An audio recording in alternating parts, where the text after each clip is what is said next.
Supreme court में पंजाब ऐं KPK जी चूंडुनि बाबति पाण मुरादो नोटिस केस जी ॿुधणी दौरान चीफ जस्टिस रिमार्क्स ॾींदे चयो आहे त आइन जी भञकड़ी बर्दाश्त न कंदासीं।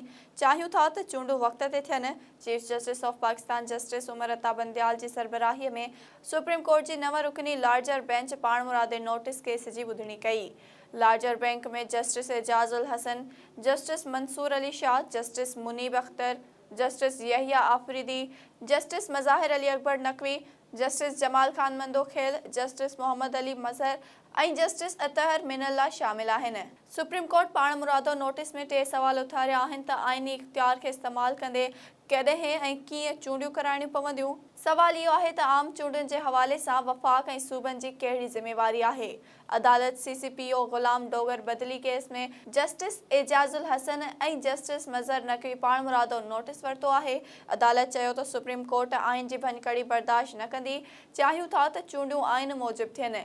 चीफ जस्टिस चयो त नुमाइंदा 5 सालनि लाइ चूंडिबा आहिनि त कंहिं शख़्स जी हिदायत ते असेंबली कीअं थी टोड़े सघिजे। चीफ जस्टिस उमर अता बंदयाल चयो त चूंडुनि वारे मामले ते वज़ाहत जी ज़रूरत आहे। असां तव्हांखे ॿुधण जो इरादो रखूं था, पर वक़्त न हुजण सबबि ॿुधणी डिघी न कंदासीं। तयारी करियो, सूमर खां केस जी ॿुधणी थींदी।